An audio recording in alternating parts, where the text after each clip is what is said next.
રહેવું જોઈએ એનું વિસ્મરણ સતત રહે છે, અને જેનું વિસ્મરણ સતત રહેવું જોઈએ એનું સ્મરણ આપણે સતત કરી રહ્યા છીએ. એક જગત છે અને एक છે जगदीश. हमें अपनी राह खुद चुननी है. આપણે આપણી મંજિલ પોતે જ નક્કી કરવાની છે. किसको पाना है और किसको छोड़ना है. और અહીંયા તો છોડવાની પણ વાત નથી. જો આપણા પુષ્ટિ માર્ગની અંદર ખૂબ જ એક બહુ સુંદર સિદ્ધાંત છે. ઘણાને એમ હોય કે પુષ્ટિ માર્ગમાં આવીએ એટલે આ છોડવું પડે, ઓલું છોડવું પડે, આ કરતા હોઈએ તો બંધ કરવું પડે, આ ન ચાલે, તે ન ચાલે, આ છોડીએ તો જ આમાં આવી શકીએ. પણ હું કહીશ કે વાત તદ્દન ખોટી છે. પુષ્ટિ ભક્તિ માર્ગની અંદર આ છોડવાનો માર્ગ નથી. જો આપણે એમ વિચારીએ છીએ કે પુષ્ટિ માર્ગમાં આવવું હોય, આ માર્ગમાં આવવું હોય તો અમારે આ છોડવું પડશે, તો હું કહી દઉં કે આ પુષ્ટિ માર્ગ છોડવાનો માર્ગ નથી, આ તો પ્રભુ સાથે જોડવાનો માર્ગ છે. અહીંયા કોઈ પણ વસ્તુનો ત્યાગ નથી કરવાનો, કોઈ પણ વસ્તુને છોડવાની નથી. બસ ફેર એટલો છે, એ વસ્તુને, એ વ્યક્તિને પ્રભુ સાથે જોડવાનો છે. સંસાર છોડો નહીં, ઘર છોડો નહીં, વ્યવસાય છોડો નહીં, સંપત્તિ છોડો નહીં, સાધનોને છોડો નહીં, બસ એને પોતાના પ્રભુની સાથે જોડો. એ જ આ पुष्टि मार्ग है. उसे हम अपने प्रभु के साथ जोड़ दें. हमारा घर है तो घर में हम ठाकुर जी की सेवा करें. हमारा व्यवसाय है तो व्यवसाय में जो हम प्राप्त कर रहे हैं उसको कुछ अच्छे कार्य में विनियोग करवाएं. हमारा परिवार है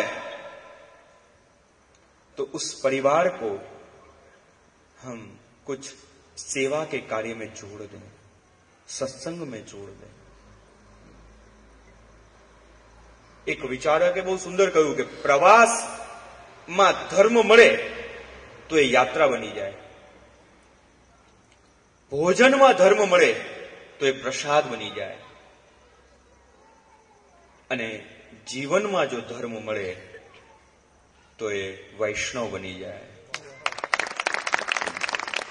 तो अहिया छोड़वानुं नहीं, बस आ भौतिक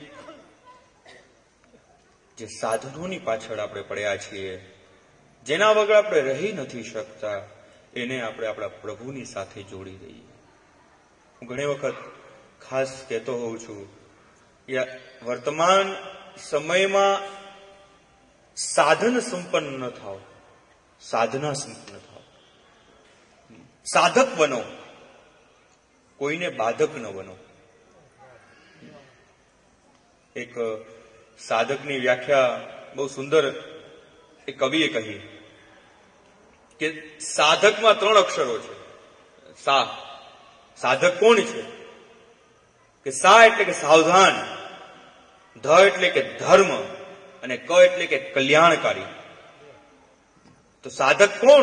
कि जे कल्याणकारी धर्म में सावधान रहे छे, ए ज साचो साधक छे. तेवा साधक बनवानी आवश्यकता छे. આજની સ્થિતિ તદ્દન ઉલટી થઈ ગઈ. આપણે બાધક બની જઈએ છીએ. અને ઘણી વખત એવી વિચારધારાઓ પણ આપણી અંદર આવી જાય છે કે કોઈ સારું કરતું હોય તો એને પણ આપણે અટકાવી દઈએ. કોઈ સત્કર્મ કરતું હોય, અત્યારની પરિસ્થિતિ છે. એક જગ્યાએ મેં જોયું કે ખૂબ જ સુંદર કાર્ય ચાલી રહ્યું હતું નિર્માણનું, અને કોઈ એક દાતા તૈયાર થયા કે અમારું આ દાન લો. તરત બાજુવાળાએ બેસાડી દીધા. અરે અહીંયા તો ખૂબ આવી રહ્યું છે, અહીંયા શું આપે છે? સાધક બનો, બાધક ન બનો. અને સાધક એ જ જે સાવધાન રહે છે. આજનો આ સમય ખરેખર મારે અને તમારે બધાને સાવધાન થવાનું છે. અને સાવધાન શેમાં થવાનું છે? બસ આપણા ધર્મ પ્રત્યે સાવધાન થઈએ. આપણા વિકાસ, આધ્યાત્મિક વિકાસ માટે આપણે બધા સાવધાન થઈએ, જાગૃત બનીએ. જેમ શ્રીમદ ભગવદ ગીતાની અંદર અર્જુન ભગવાન શ્રી કૃષ્ણના ચરણમાં પડ્યો, ત્યારે કૃષ્ણએ બહુ સુંદર એને એક વાત કહી કે જાગૃત થા, ઉત્તિષ્ઠ. અને એ એક શબ્દની પાછળ આખી ગીતાજી લખાઈ ગઈ. એક જ વાત કહી, ઉત્તિષ્ઠ, જાગૃત થા, જાગ.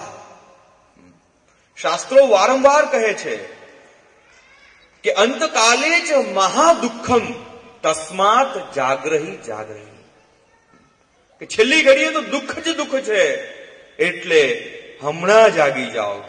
કાલ જાગતા હો તો અત્યારના જાગો, કાલ કરતા હો તો અત્યારના આજ કરી બતાવો. અંતકાલે જ મહાદુઃખમ તસ્માત જાગ્રહી જાગ્રહી.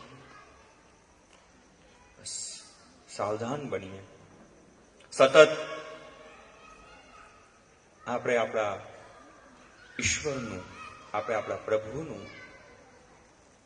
આપણે આપણા પરમાત્માનું, આપણા વહાલા કૃષ્ણનું, આપણા શ્રી વલ્લભનું સતત સ્મરણ કરતા રહીએ. એક જગ્યાએ રામકથા ચાલતી હતી અને મારે એમાં પધારવાનું થયું. તો એ કથાકારે એક બહુ સુંદર પ્રસંગ કહ્યો અને મને ખૂબ જ યાદ રહ્યો,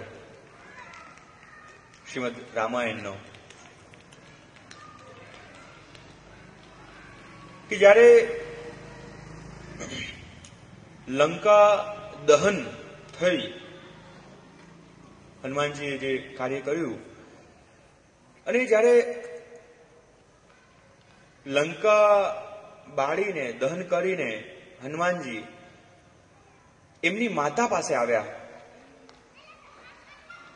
અને માતાને કહ્યું કે માતા, આજે તો મેં બહુ મોટું કાર્ય કર્યું છે. અને એક સ્વાભાવિક પ્રક્રિયા છે, બાળક ગમે તેવો હોય, ગમે તેટલો મોટો પણ થઈ જાય, પણ બાળક એ માતા માટે તો નાનો જ છે. અને બાળકનું દરેક કાર્ય એના માતાને, પિતાને ગમે જ ગમે. તો હનુમાનજી આવીને કહ્યું કે મને આજે મારા વખાણ કરો, મને આશીર્વાદ આપો, આજે મેં બહુ મોટું કાર્ય કર્યું છે. કે તેવું શું કાર્ય કર્યું બતાવો? કે આજે મેં રાવણની લંકા બાળી, લંકાનું દહન કર્યું. તો માતાએ કહ્યું, તું ખોટું બોલે છે. અરે માતા, હું સાચું કહું છું, મેં લંકાને બાળી.